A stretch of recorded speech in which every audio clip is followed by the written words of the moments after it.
ঢাকা থেকে আগত তাহমিদুল উম্মাহ international cadet মাদ্রাসার সম্মানিত পরিচালক। এদেশে হিন্দু আছে না? এদেশে যারা হিন্দু আছেন তাদেরকে বলছি, আপনার এদেশের সংখ্যালঘু।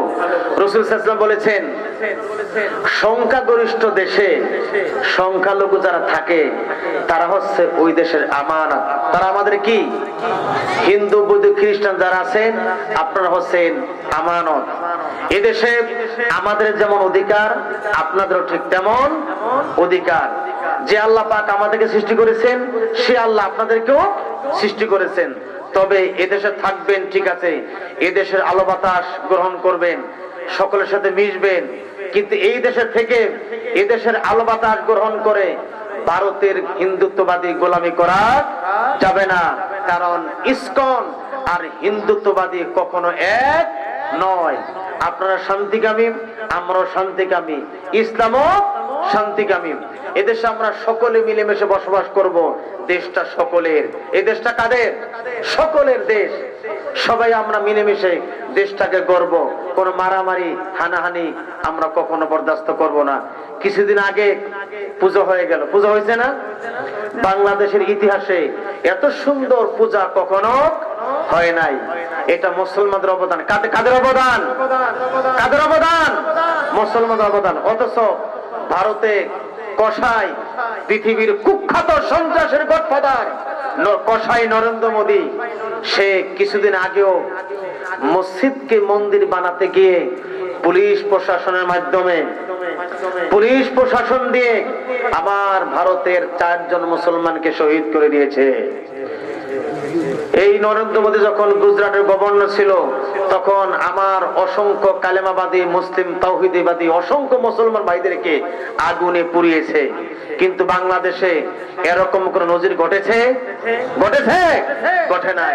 ঘটেই ভারতের কাছে আমাদের এই সাম্প্রদায়িক সম্প্রীতির সবক নেওয়ার কোনো প্রয়োজন নাই। আমরা সবক নেব কার কাছ থেকে? কোরআনের কাছ থেকে। কিসের কাছ থেকে সবক নেব? কোরআনের কাছ থেকে আমরা সবক নেব। এই জন্য বলছি কদ আফলাহাল মুমিনুন, অবশ্যই মুমিনরা সফল কাম হয়েছে, অবশ্যই মুমিনেরা সফলতা অর্জন করেছে। সফলতা যদি পেতে হয় দুনিয়াতে আখিরাতে ইমানদার হতে হবে, মুমিন হতে হবে। কি হতে হবে? ইমানদার হতে হবে, মুমিন হতে হবে। ইমানদার ছাড়া, মুমিন ছাড়া কেউ সফলতা অর্জন করতে পারবে না। দেখেন, লক্ষ্য করুন, আপনার এলাকায় যখন একটা মানুষ মারা যায়, তার লাশ যখন কবরে রাখা হয় তখন কি দোয়া পড়া হয়? বিসমিল্লাহি আলা মিল্লাতি রাসূলিল্লাহ। আল্লাহ তোমার নামে রাসূলের দলে উঠে দিয়ে গেলাম। আল্লাহ তোমার দলে, আল্লাহ তোমার নামে রাসূলের দলে উঠে দিয়ে গেলাম। ওই ব্যক্তি যদি ইমানদার হয়, মুমিন হয়, নামাজি হয়, খাঁটি মুমিন ইমানদার হয়, তখন রাসূল করিম সাল্লাল্লাহু আলাইহি ওয়াসাল্লাম ওই মাইয়িত ব্যক্তিকে তিনি তার দলে শামিল করে নেন। বলেন সুবহানাল্লাহ। নবীজির দলে শামিল করে নেন। আর লোকটা যদি বেনামাজি হয়, ইমানদার মুমিন যদি না হয়, মুনাফিক হয়, নবীজি বলে, ও মানুষেরা, এই ব্যক্তি দুনিয়া থাকা অবস্থায় আমার বিরুদ্ধে স্লোগান দিয়েছে, এমন দল করেছে যে দলের মধ্যে সব স্লোগান ছিল, নেতার স্লোগান ছিল, কিন্তু আল্লাহর কোনো স্লোগান ছিল না, আমি নবীজির কোনো স্লোগান ছিল না। এমন দল করেছে, এমন রাজনীতি করেছে, এমন দল করে এমন রাজনীতি করেছে, এই লোকটা কবর এসেছে, এই ব্যক্তিকে আমি আমার দলে কখনো গ্রহণ করব না। কথা বুঝতে পেরেছেন? এজন্য কবরে যেতে হলে, রাসূলের দলে শামিল হতে হলে আমাদের কি হতে হবে? মুমিন। কি হতে হবে ভাই? মুমিন হতে হবে। শুধু আপনি মারা গেল, আপনি বললেন বিসমিল্লাহি আলা মিল্লাতি রাসূলিল্লাহ, আল্লাহ তোমার নামে রাসূলের দলে উঠাই দিয়ে গেলাম। আমার ভাইরা জবাব দেন, এই কথা বললেই কি রাসূল গ্রহণ করবে? জবাব দেন, গ্রহণ করবে না। রাসূলের ঠেকা লাগে নাই, এই পচা লাশ আমার রাসূল গ্রহণ করবে। রাসূল এমন ঠেকা লাগে নাই। রাসূল সাল্লাল্লাহু আলাইহি ওয়াসাল্লাম ওই মৃত্যু ব্যক্তিকে তার দলে শামিল করে নেবেন, সদস্য বানাবেন, যে ব্যক্তি দুনিয়াতে ঈমানদার ছিল, মুমিন ছিল। এমন দল করে নাই যেই দলের সংবিধানে আল্লাহ রাসূল লেখা ছিল না। এমন দল করেছে যেই দলের মূল ভিত্তি ছিল আল্লাহর প্রতি অবিচল আস্থা এবং বিশ্বাস, এমন দল সে করেছে। এমন দল সে করে নাই, এমন রাজনীতি সে করে নাই যেই দলের মধ্যে নারায়ে তাকবীর আল্লাহু আকবার স্লোগান নাই, আমার নেতা তোমার নেতা বিশ্বনবী মোস্তফা স্লোগান ছিল না, এমন দল সে করে নাই। যেই দলের মধ্যে নারায়ে তাকবীর আল্লাহু আকবার স্লোগান ছিল, যেই দলের মধ্যে আমার নেতা তোমার নেতা বিশ্বনবী মোস্তফা স্লোগান ছিল, এমন দল যারা করেছে তারাই সফল কাম, তারাই কামিয়াবি, এবং তারাই রাসূল সাল্লাল্লাহু আলাইহি ওয়াসাল্লাম যখন কবরের মধ্যে এই মাইয়িত ব্যক্তিকে যখন রাখা হবে, তখন রাসূল সাল্লাল্লাহু আলাইহি ওয়াসাল্লাম ওই ব্যক্তিকে গ্রহণ করবেন, উম্মত বলে পরিচয় দিবেন। তো যদি তা না হয়, হাসরের মিজানে এই মুমিন ছাড়া কোনো সফলতার কোনো সুযোগ নাই। আমার ভাইয়েরা, হাসরের ময়দানে মাথার উপরে থাকবে সূর্য, মাথার মগজটা টকবক করে গলে গলে পড়বে, জিহ্বাটা নাভিস্থল পর্যন্ত নেমে যাবে। আরে কত কষ্ট! মানুষ পানি পানি বলে মানুষ চিৎকার মেরে কাঁদবে, ফেরেশতারা পানি পানি করে যেন সামনে চলে আসবে। কিছু কিছু বান্দার মাঝে আর ফেরেশতার মাঝে পর্দা পড়ে যাবে, পার্টিশন হয়ে যাবে। ফেরেশতা বলবে, মাবুদ গো, তোমার এই বান্দা পানি পান করতে চেয়েছিল, কিন্তু তোমার বান্দাকে আমি পানি পান করাবো, এমন সময় পর্দা পড়ে গেলে কেন? আল্লাহ পাক বলবেন, ও ফেরেশতারা রে, এই ব্যক্তি দুনিয়ায় থাকা অবস্থায় তার রাজনীতি, শিক্ষানীতি, আইন নীতি, বিচার বিভাগ কোন জায়গায় আমি রাসূলকে তাওয়াক্কুল করে নাই, রাসূলকে পরোয়া করে নাই। এই ব্যক্তি দুনিয়ায় থাকা অবস্থায় আমি আল্লাহকে যেমন ভুলে গিয়েছিল, রাসূলকে ভুলে গিয়েছিল, আজ দুনিয়াতে, আজ এই পরকালে আমি ভুলে গেলাম। আমার ভাইরা জবাব দেন, হাসরের ময়দানে যদি কোন ব্যক্তির ব্যাপারে যদি আল্লাহ পাক বলে, ও ফেরেশতারা রে, এই ব্যক্তি দুনিয়াতে আমাকে ভুলে গিয়েছিল, আজ আমি ভুলে গেলাম, আল্লাহর কসম করে বলি, ওই ব্যক্তির জাহান্নাম ছাড়া কোনো উপায় নাই। ঠিক কিনা মুসলমান? আল্লাহ পাক যদি বলে, ও ফেরেশতারা, এই ব্যক্তি দুনিয়াতে আমাকে ভুলে গিয়েছিল, আমার রাসূলকে ভুলে গিয়েছিল, আজ আমি ভুলে গেলাম, আল্লাহ না করুক, ওই ব্যক্তির উপায় থাকবে? কোন উপায় থাকবে? থাকবে না। এই জন্য কদ আফলাহাল মুমিনুন, সফল কাম কারা? মুমিনেরা, ঈমানেরা। আমার ভাইরা, বিবি আসিয়া নাম শুনছেন না? কার স্ত্রী ছিলেন? কার স্ত্রী? ফেরাউন। এই ফেরাউনের একটি কন্যা ছিল, ফেরাউনের কন্যার একটা খাদেমা ছিল। বলেন, কি বললাম? ফেরাউনের কন্যার একটি খাদেমা। ওই খাদেমার কাজ ছিল ফেরাউনের কন্যার গোসলের পরে কাপড়গুলি ধৌত করে দেওয়া এবং ফেরাউনের কন্যার মাথাগুলি আশ্রিয়ে দেওয়া। হঠাৎ করে ফেরাউনের কন্যার খাদেমা ফেরাউনের কন্যার মাথার চুল আশ্রাচ্ছে, এমন সময় শিরুনিটা নিচে পড়ে গেছে। শিরুনি পর্যন্ত শিরুনিটা নিচে পড়ে গেছে। নিচে পড়ে যাওয়ার পরে ফেরাউনের কন্যার খাদেমা বলল, বিসমিল্লাহির রহমানির রহিম। কি বলেছে? বিসমিল্লাহির রহমানির রহিম। আমরা সকল ভালো কাজের আগে কি বলবো? বিসমিল্লাহ বললো। শয়তানের ওয়াসওয়াসা এবং জাহান্নামের কথা শুনলে কি বলবো? নাউজুবিল্লাহ। কি বলবো? নাউজুবিল্লাহ। গুনাহের কথা শুনলে আমরা কি বলবো? নাউজুবিল্লাহ। সুসংবাদ শুনলে আমরা কি বলবো? আলহামদুলিল্লাহ। এবং আল্লাহর শ্রেষ্ঠত্ব, আল্লাহর মহানত্বর কথা শুনলে আমরা বলবো সুবহানাল্লাহ অথবা আল্লাহু আকবার। কি বলবো? সুবহানাল্লাহ অথবা আল্লাহু আকবার বলবো। তো ফেরাউনের কন্যার খাদেমা চুল রাস্তা থেকে যখন চিরুনিটা নিচে পড়ে গেল, তখন খাদেমা বিসমিল্লাহ বলার সাথে সাথেই ফেরাউনের কন্যা বলে উঠলো, এই তুমি এখানে কি বললা? বললো যে আমি বিসমিল্লাহির রহমানির রহিম বলেছি। এটা তুমি কেন বললা? অর্থ কি? অর্থ হচ্ছে পরম করুণাময় দয়ালু আল্লাহর নামে শুরু করছি। তো আল্লাহকে আবার আল্লাহকে আমার বাবা ফেরাউন সে তো ঘোষণা করেছে আনা রাব্বুকুমুল আলা, আমি তো বড় পূর্ব। তুমি কি আমার বাবাকে রব মানো না, খোদা মানো না? বলা হলো না, আমি তোমার বাবাকে কখনো খোদা মানিনি, এখনো আমি তোমার বাবাকে খোদা মানবো না, ভবিষ্যতে আমি তোমার বাবাকে খোদা মানবো। এবার ফেরাউনের কন্যা বলল, ও আমার খাদেমা, তুমি যে আমার বাবাকে খোদা মানো না, রব মানো না, তুমি কি জানো এই পরিণতি কি হবে, অবস্থা কি হবে? এবার ফেরাউনের কন্যা খাদেমা নির্দ্বিধায় নিঃসংকোচ ভাবে ইমানদার মুমিনের মতো ঘোষণা করলো, এর পরিণতি কি হবে আমি জানি, এর পরিণতি হবে আমার চাকরি চলে যাবে, আমাকে দেশান্তরিত হতে হবে, সর্বশেষ আমার জীবন দেওয়া লাগবে, আমি সব জানি, কিন্তু জানা শোনার পরে আমি ঈমান কখনো বিক্রি করব না। সুবহানাল্লাহ বলেন। এই রিপোর্টটা যখন ফেরাউনের কাছে গেল, ফেরাউন বলল, ও আমার লোকেরা, ও আমার পুলিশ বাহিনী, ও আমার গোয়েন্দা বিভাগের লোকেরা, শোনো, তোমরা আমার কন্যার খাদেমাকে হত্যা করার জন্য এবং তার 3টা শয়তান সন্তান, কয়টা সন্তান? তার 3টা সন্তানকে হত্যা করার জন্য বিশাল পাত্রের ভিতরে তৈল গরম করো। এই বিশাল পাত্রের ভিতরে যখন তৈল টকবক করে যখন গরম হয়ে যাবে, এক এক করে তুমি ওই 3টা সন্তানকে ওই তৈলের ভিতরে নিক্ষেপ করে হত্যা করে দেবা। ঠিক ফেরাউনের কথা অনুযায়ী এই পরিবেশ তৈরি করা হলো, বিশাল লাকড়ি চুলা তৈরি করা হলো, বিশাল পাতিল আনা হলো, ডেক আনা হলো, ওই ডেকের ভিতরে কানায় কানে পরিপূর্ণ করে তৈল ঢালা হলো, আগুন জ্বালিয়ে ওই পাত্রের ওই ডেকের পাতিলের সমস্ত তৈলগুলাকে গরম করে টকবক করা হলো।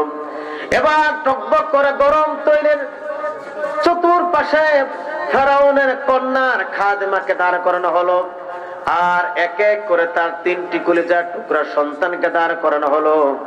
এই কলিজার টুকরা 3টা সন্তানকে দাঁড় করাইয়া প্রথম সন্তানকে যখন তৈলের উপরে ধরল, এই গরম টকবক করা তৈলের উপরে বড় সন্তানকে যখন ধরলো, ধরার পরে বলা হলো, ও আমার কন্যার খাদেমা, এখনো সময় আছে, আল্লাহর প্রতি ঈমানকে প্রত্যাখ্যান করো, আমার পিতাকে তুমি রব হিসাবে মানো, ইলাহ মানো, যদি না মানো তাহলে তোমার এই সন্তানকে এই টকবক করা গরম তৈলের মধ্যে নিক্ষেপ করে হত্যা করা হবে, এখন তোমার সিদ্ধান্ত জানাতে পারো।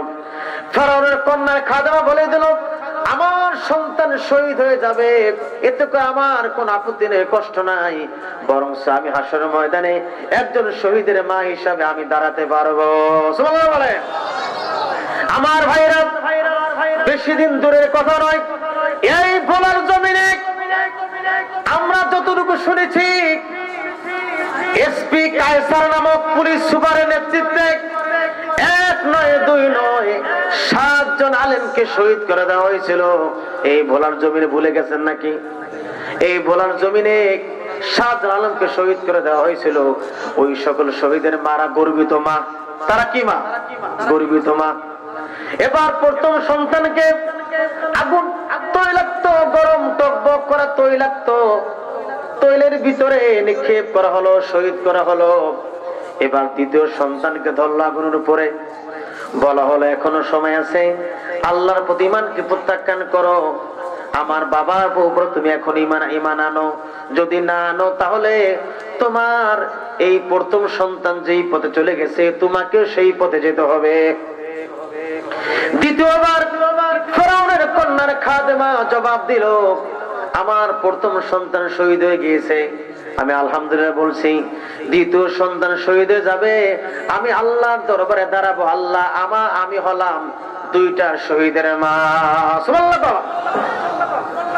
এবার দ্বিতীয় সন্তানকে গরম টকবকে তৈলের ভিতরে নিক্ষেপ করে শহীদ করে দেওয়া হলো। এবার কলিজা টুকরা 3 মাস বয়সের শিশু, কত বছর? কয় মাস? 3 মাস বয়সের বুকের শিশু, দুধের শিশু যখন কোলে তুলল, এই ফেরাউনের কন্যার খাদেমার কোল থেকে, বুক থেকে 3 মাস বয়সের ওই দুধের শিশুকে যখন ছিনিয়ে নেওয়া হলো ফেরাউনের গোষ্ঠীর লোকেরা, ফিরে আনার পরে 3 মাস বয়সের কলিজা টুকরা কোলের শিশু দুধের সন্তানকে যখন ওই তৈলের উপরে যখন রাখা হলো, এবার বলতেছে, ও ফেরাউনের কন্যার খাদেমা, এখনো সময় আছে। প্রথম সন্তান চলে গেল, দ্বিতীয় সন্তান চলে গেল, এই কোলের শিশুটা বুকের ধন এই 3 মাস বয়স, তার বুকের দুধ পান করে। এই 3 মাস বয়সের কোলে শিশু যদি দুনিয়া থেকে চলে যায়, তাহলে তুই কারিনে বসবাস করবি। এখনো সময় আছে, এখনো তুই ইমানকে প্রত্যাখ্যান কর, আমার বাবার উপর ইমান আন। এই কথা বলার সঙ্গে সঙ্গে ফেরাউনের কন্যার খাদেমার চোখ থেকে টপ টপ করে পানি পড়তেছে আর কাঁদতেছে, মাবুদ তুমি আমাকে কোন পরীক্ষার মধ্যে ফালাই দিলা, তুমি আমাকে কোন পরীক্ষার মধ্যে ফালাই দিলা।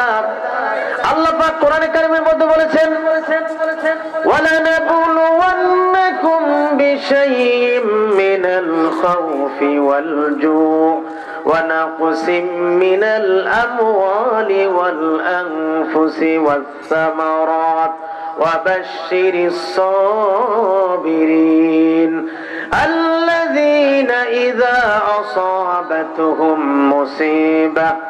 مصيبة قالوا إنا لله وإنا إليه راجعون। আল্লাহ পাক বলেন, আমি ঈমানদার মুমিনদেরকে বিপদ দেই, বালা মুসিবত দেই, ঝড় তুফান দেই, ঘর বাড়ি ভেঙে চুরমার করে দেই, সন্তান দেই, সন্তান নিয়ে যাই, শহীদ করে দেই, এরপরে বালা মুসিবত দেই, ফসল আদি নষ্ট করে দেই। এইভাবে আমি আমার ঈমানদার মুমিনদেরকে আমি পরীক্ষা করি, সন্তান দেই, সন্তান মৃত্যু ঘটায় দেই, পরীক্ষা করি। আর এই পরীক্ষার ভিতরে পড়ে যারা ধৈর্য ধারণ করবে, তাদের জন্য হলো আমি আল্লাহর পক্ষ থেকে জান্নাতের সুসংবাদ। ফেরাউনের কন্যার খাদেমা, ফেরাউনের কন্যার খাদেমা যখন 3 মাস বয়সের কলিজা টুকরা সন্তানকে নিয়ে যখন ওই গরম টকবকে তৈলাক্ত পাতিলের উপরে যখন রাখা হলো, ফেলে দিবে, এমন সময় ফেরাউনের কন্যার খাদেমার চোখ থেকে টপ টপ করে পানি পড়তেছে। আর ফেরাউনের কন্যার খাদেমা বলতেছে, মাবুদ গো তুমি আমাকে কোন পরীক্ষার মধ্যে ফালাইলা? আল্লাহ তোমার কাছে ফরিয়াদ করি, আমার 3টা সন্তান যদি শহীদ হয়ে যায়, আমি শহীদের গর্বিত মা হব, তবে এই মুহূর্তে যেন আমি তোমার উপর অবিচল বিশ্বাস রাখতে পারি, আমি যেন ঈমানটাকে যেন হারায় না ফেলি। সুবহানাল্লাহ বলেন। এই চোখের পানির কান্নার দৃশ্য দেখে ফেরাউনের কন্যা বলে উঠল, মনে হয় তোমার কলিজা টুকরা 3 মাস বয়সের এই শিশুর জন্য মায়া লাগতেছে। যদি মায়ে লেগে থাকে, তাহলে এখন তুমি যে কাঁদতেছো, এই কান্না যদি তুমি তোমার 2টি সন্তান মারা যাওয়ার আগে তুমি যদি কাঁদতে, তাহলে তো এই সন্তানগুলো জীবিত থাকতো। এই কথা বলতেছে ফেরাউনের কন্যা, আর খাদেমার চোখ থেকে পানি পড়তেছে, আর খাদেমা মনে মনে বলতেছে, ইন্না লিল্লাহি ওয়া ইন্না ইলাইহি রাজিউন। পরে সবাই ইন্না লিল্লাহি ওয়া ইন্না ইলাইহি রাজিউন। আল্লাহ নিশ্চয় আমরা তোমার জন্য এবং আমাদের সকলকে তোমার দিকে প্রত্যাবর্তন করতে হবে।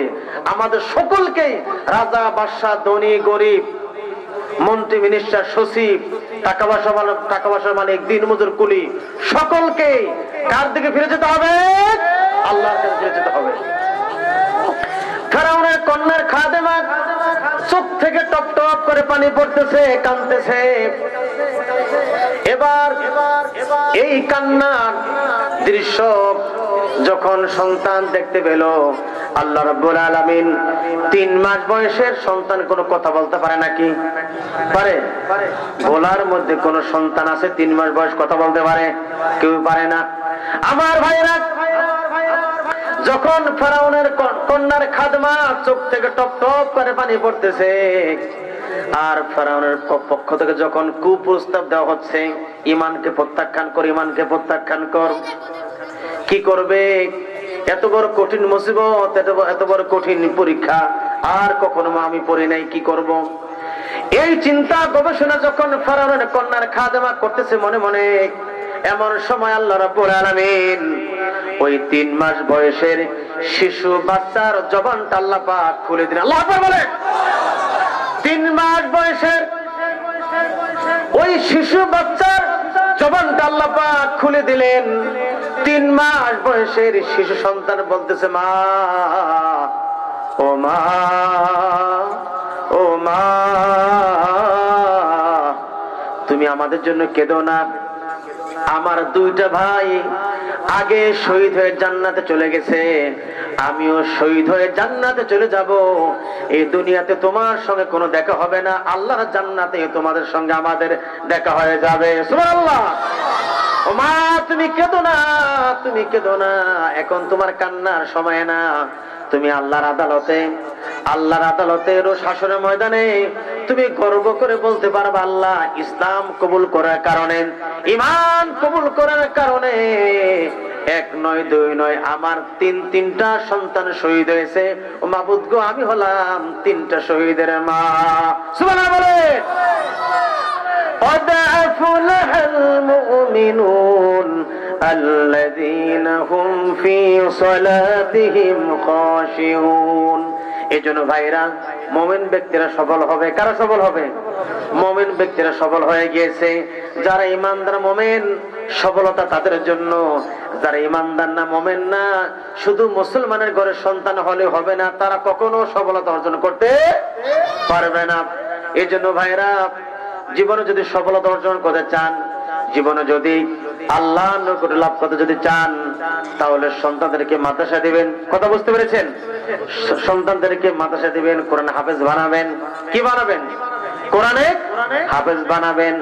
আপনি যখন মারা যাবেন, আপনার কলিজার টুকরা সন্তান যখন কোরআন তেলাওয়াত করবেন, যখন নামাজ আদায় করবে, দোয়া করে যখন 2টি হাত তুলবে, গভীর রাতে তাহাজ্জুদের নামাজ আদায় করে আপনার সন্তান যখন 2টি হাত তুলে দোয়া করবে, নবীজি বলেছেন ওই চোখ থেকে যে পানি বের হবে, চোখের পানি নাকে ডগায় আসার পূর্বেই সন্তানের দোয়া মা বাবার জন্য আল্লাহর দরবারে মঞ্জুর হয়ে যাবে।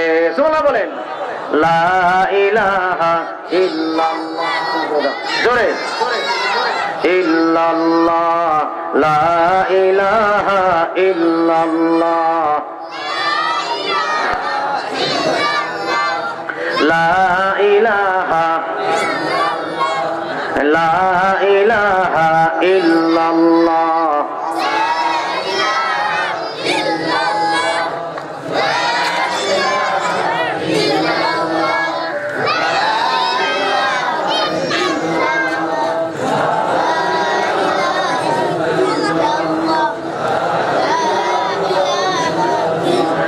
আল্লাহ নামের জিকির করবে যারা, আল্লাহর প্রিয় হবে তারা। আল্লাহ নামের জিকির করবে যারা, আল্লাহর প্রিয় হবে তারা। আল্লাহর প্রিয় হবে যারা, জান্নাতে প্রবেশ করবে তারা। আল্লাহর প্রিয় হবে যারা, জান্নাতে প্রবেশ করবে তারা। লা ইলাহা ইল্লাল্লাহ। জোরে লা ইলাহা, লা ইলাহা,